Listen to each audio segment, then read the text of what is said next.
Hi అండి అందరికీ. ఈరోజు వీడియోలో నేను మా ఇద్దరు ఆడపిల్లల గ్రోత్ స్కాన్ రిపోర్ట్స్ని మీతో షేర్ చేసుకుంటాను. పెద్ద పాప గ్రోత్ స్కాన్ రిపోర్ట్ ఎలా ఉంది, చిన్న పాప గ్రోత్ స్కాన్ రిపోర్ట్ ఎలా ఉంది, అండ్ ఆ వీక్స్ అప్పుడు మా బేబీస్ ఎంత వెయిట్ ఉన్నారు, ప్లజెంటా పొజిషన్ ఎలా ఉంది, and fetal movements and amniotic fluid ఎలా ఉంది, BPD, head circumference, fetal length మొత్తం ఎలా ఉన్నాయి ఏంటి అని చెప్పి నేను మీతో షేర్ చేసుకుంటాను. ఇంకా లేట్ చేయకుండా వీడియోని అయితే స్టార్ట్ చేద్దాము. వీడియో స్టార్ట్ చేసే ముందు మన ఛానల్ని కొత్తగా చూస్తున్నట్లయితే సబ్స్క్రైబ్ చేసుకోండి. ఇంకా ఈ వీడియో మీకు యూస్ఫుల్ అనిపిస్తే ఒక లైక్ చేయడం మాత్రం అస్సలు మర్చిపోవద్దు. ఫస్ట్ ఆఫ్ ఆల్ మనకి ఈ స్కాన్ చేసేది దేనికి అంటే బేబీ గ్రోత్ ఎలా ఉంది అని తెలుసుకోవడానికి ఈ స్కాన్ని చేస్తారు. 8th మంత్ ఎండింగ్లో మనకి ఈ స్కాన్ని చేస్తారు. మనకి అమ్నైటిక్ ఫ్లూయిడ్ అనేది వీక్స్ పెరుగుతూ కొద్దీ తగ్గుతూ ఉంటుంది. మనకి 10 to 12 మధ్యలో 9th మంత్లో ఉంటే సరిపోతుంది. మరి 20 కన్నా అబవ్ ఉంటే చాలా ఎక్కువగా ఉన్నట్టు, 10 కన్నా బిలో ఉంటే తక్కువ ఉన్నట్టు అనమాట.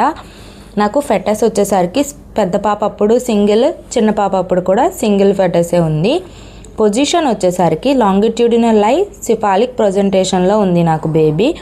మనకి నార్మల్ డెలివరీ అవ్వాలి అన్నప్పుడు బేబీ ఎప్పుడు కూడా సిఫాలిక్ ప్రజెంటేషన్లోనే ఉండాలి. మనకి ఎప్పుడైతే 8th మంత్ స్టార్ట్ అవుతుందో అప్పటి నుంచి బేబీ మ్యాక్సిమం సిఫాలిక్ ప్రజెంటేషన్లోనే ఉండిద్ది. 8th మంత్ కన్నా తక్కువ ఉన్నప్పుడు సిఫాలిక్ ప్రజెంటేషన్లో ఉండకపోయినా మనం పెద్దగా కంగారు పడాల్సిన అవసరం అయితే లేదు. డాక్టర్ని ఒక్కసారి కనుక్కొని దాన్ని నార్మల్ సిఫాలిక్ ప్రజెంటేషన్లోకి తెచ్చుకోవడానికి ఏమైనా ఎక్సర్సైజెస్ ఉన్నాయా అని చెప్పి మీ డాక్టర్ని కన్సల్ట్ అవ్వండి. నాకు టిఫా స్కాన్ అప్పుడు మాత్రం బ్రీచ్ పొజిషన్లో ఉంది. ఫస్ట్ ప్రెగ్నెన్సీలో అయినా సెకండ్ ప్రెగ్నెన్సీలో అయినా ముందు గ్రోత్ స్కాన్ కన్నా ముందు బ్రీచ్ పొజిషన్లో అలా మారుతూ వచ్చింది. కానీ ఎప్పుడైతే 8th మంత్ ఎంటర్ అయిందో అప్పటి నుంచి కన్ఫామ్గా సిఫాలిక్ ప్రజెంటేషన్కి వచ్చేసింది. సిఫాలిక్ ప్రజెంటేషన్లో ఉంటేనే నార్మల్ డెలివరీ అవ్వడానికి ఎక్కువ పాసిబిలిటీ ఉంది. తర్వాత ఫెటల్ కండిషన్ వచ్చేసరికి మూమెంట్స్, కార్డియాక్ యాక్టివిటీ అంటే హార్ట్ బీట్ ఎంత ఉంది అని చెప్పి చూశారు. సెకండ్ బేబీ అప్పుడు హార్ట్ బీట్ 140, ఫస్ట్ బేబీ అప్పుడు 150. ఈ హార్ట్ బీట్కి వచ్చేసరికి మనకి స్కాన్ చేసేటప్పుడు బేబీ ఎంత యాక్టివ్గా ఉంటే హార్ట్ బీట్ అనేది అలా ఉండిద్ది. బాగా యాక్టివ్గా ఉంటే హార్ట్ బీట్ ఎక్కువ ఉండిద్ది, యాక్టివ్గా లేకపోతే హార్ట్ బీట్ తక్కువ ఉండిద్ది. అమ్నైటిక్ ఫ్లూయిడ్ సెకండ్ బేబీకి 13 ఉంది, ఆ ఏజ్ అప్పుడు ఫస్ట్ బేబీ అప్పుడు 16 ఉంది. ఇప్పుడు ఎందుకు 16 ఉంది అంటే నాకు అప్పుడు కొంచెం హెల్త్ డిస్టర్బెన్స్ అయ్యి నాకు ఫ్లూయిడ్స్ ఎక్కించారు, సిలైన్స్ ఎక్కించారు, అందుకని అప్పుడు ఎక్కువ ఉంది. సెకండ్ బేబీ అప్పుడు అంతా నార్మల్గానే ఉంది కాబట్టి హెల్త్ 13.7 ఉంది. గెస్టనల్ ఏజ్ అంటే నాకు ఎన్ని వీక్స్ అప్పుడు బేబీకి ఎన్ని వీక్స్ అప్పుడు గ్రోత్ స్కాన్ చేశారు అంటే 36 weeks 4 days. ఫస్ట్ బేబీకి వచ్చేసరికి 35 weeks. BPD 8.9 centimeters, BPD 8.7 centimeters. Fetal length 7.1 centimeters, fetal length 6.8 centimeters. AC 32.2 centimeters, 31.6 centimeters. Estimated weight అంటే నాకు సెకండ్ బేబీ 36 weeks అప్పుడు 2 kgs 900 grams ఉంది. ఫస్ట్ బేబీ అప్పుడు 2 kgs 600 grams ఉంది. నేను ఈ వెయిట్ ఇంత మంచిగా ఎలా మెయింటైన్ చేశాను, నా ఇద్దరు బేబీస్ కూడా పుట్టినప్పుడు సేమ్ ఏజ్తో పుట్టారు విత్ మైల్డ్ గ్రామ్స్ డిఫరెన్స్. అంతే నేను ఎలా అంత మంచి వెయిట్తో బేబీస్ కన్నాను అని చెప్పి మీకు ఒకవేళ కావాలి అంటే చెప్పండి, నేను ఏం ఫుడ్ తీసుకున్నాను అని ఒక వీడియో షేర్ చేస్తాను.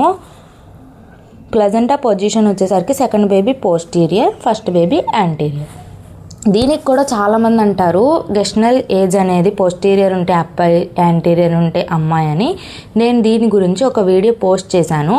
పోస్టీరియర్ ఎప్పుడుండి బేబీ పోస్టీరియర్ ఉండి బేబీ ఎటు సైడ్ ఉంటే అబ్బాయి, ఎటు సైడ్ ఉంటే అమ్మాయి, యాంటీరియర్ ఉన్నప్పుడు ఫుల్ లైన్, ఆఫ్ లైన్ అని చెప్పి ఒక వీడియో పోస్ట్ చేశాను. ఎవరికైనా ఇంట్రెస్ట్ ఉంటే చెక్ చేయండి, డిస్క్రిప్షన్లో లింక్ ఇస్తాను.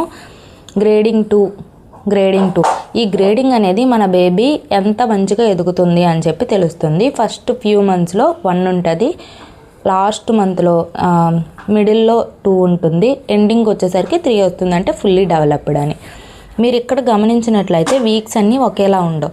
ఎందుకు అనంటే ఈ వీక్స్ ఈ వెయిట్ అనేది ఇంత వీక్స్ ఉన్నప్పుడు లాగా ఉంది అని అర్థం అనమాట. ఒకవేళ మన గెస్టనల్ ఏజ్ 36 ఉండి ఏసీ వచ్చేసరికి 36, 32, 33 అలా ఉందనుకోండి, మన ఎస్టిమేటెడ్ డెవలప్మెంట్ కన్నా తక్కువ ఉంది అని మీనింగ్ అనమాట. ఇవి నా 2 పాపల గ్రోత్ స్కాన్ రిపోర్ట్స్.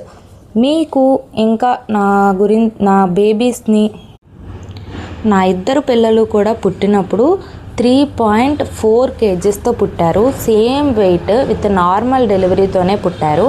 నా నార్మల్ డెలివరీ ఎక్స్పీరియన్స్ కూడా నేను మన వీడియోలో పోస్ట్ చేశాను, ఎవరికైనా ఇంట్రెస్ట్ ఉంటే చెక్ చేయండి.